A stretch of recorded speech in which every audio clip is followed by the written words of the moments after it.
তিনটি জিনিস এমন রয়েছে যাদের দিকে তাকাইলেই আল্লাহ পাক সওয়াবের ঘোষণা দিয়েছেন। আপনার আমল করার দরকার নাই, শুধু সুনজরে তাদের দিকে তাকাবেন।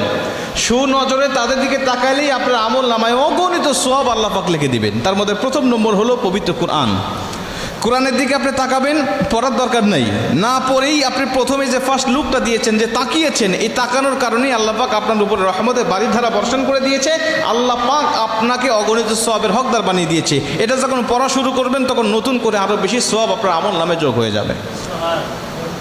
তিনটা জিনিসের মধ্যে প্রথম নম্বর হলো কোরআন, কিতাবুল্লাহ, আল্লাহর কিতাব। দ্বিতীয় নম্বর হলো মা বাবা। মা বাবার দিকে তাকাবেন সুনজরে, নেক নিয়তে মা বাবার দিকে তাকাবেন, রাগান্বিত অবস্থায় নয়, সুনজরে তার দিকে তাকাবেন, মা বাবার দিকে।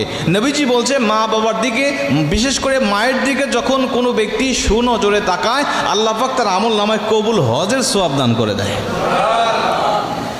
এত বড় অফার অন্য কোনো মানুষের শানে দেওয়া হয় নাই, শুধুমাত্র কেবলমাত্র মায়ের শানে আল্লাহ রাসূল এমন হাদিস বর্ণনা করেছেন। নবীজি মায়ের হক বর্ণনা করতে গিয়ে কত বেশি বলেছেন। আমরা যদি মায়ের হক নিয়ে আলোচনা করি তাহলে আমাদের একটা সাবজেক্ট চলে আসবে, আমি সেদিকে যাচ্ছি না।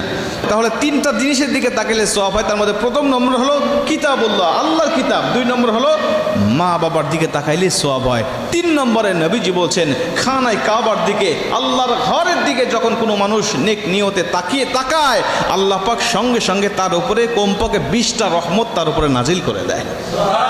20টা রহমত তার উপরে নাজিল হয়ে যায়। আল্লাহ পাক অগণিত সওয়াবের অধিকারী হকদার তাকে বানায় দেয়। ওই চোখ কত ধন্য যেই চোখ সরাসরি খানায় কাবা দেখেছে। ওই চোখ কত ধন্য যেই চোখ সরাসরি আল্লাহর ঘরকে দেখেছে, আল্লাহর ঘর তাওয়াফ করেছে, নবীজির রওজা মোবারক জিয়ারত করেছে। তার থেকে ধন্য ব্যক্তি আর কি হতে পারে?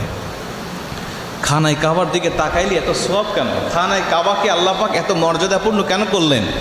কারণ এটা আল্লাহর ঘর। নবীজি বলছেন যখন কোনো ব্যক্তিকে কবরে রাখা হয়, কবরে রাখার পরে ওর নজরটা যদি থাকে খানায় কাবার দিকে, অর্থাৎ কেবলা দিকে, আল্লাহ পাক তার কবরের আযাবও মাফ করে দেয়। এখন বলতে পারেন হুজুর আমাদের সমাজে তো অনেক মানুষ মারা যায়, সবার মুখটা কেবলা দিকে আমরা করে রাখি।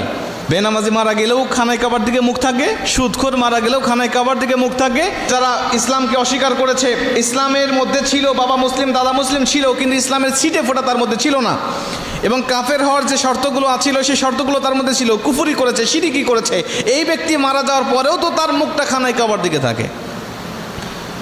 নবীজি বলছেন সবার মুখ যদিও খানায় কাবার দিকে থাকে, কিন্তু কবরে যাওয়ার পরে ফেরেশতারা তাদের মুখটা খানায় কাবার দিকে রাখে না। যারা খানায় কাবার সাথে, আল্লাহর সাথে, ইসলামের সাথে যাদের ছিটি ফোটা কোনো সম্পর্ক ছিল না, তাদের মুখটাকে আল্লাহর ফেরেশতারা খানায় কাবার মুখ দিক থেকে ঘুরিয়ে তাদেরকে অন্যদিকে করিয়ে দেওয়া হয়।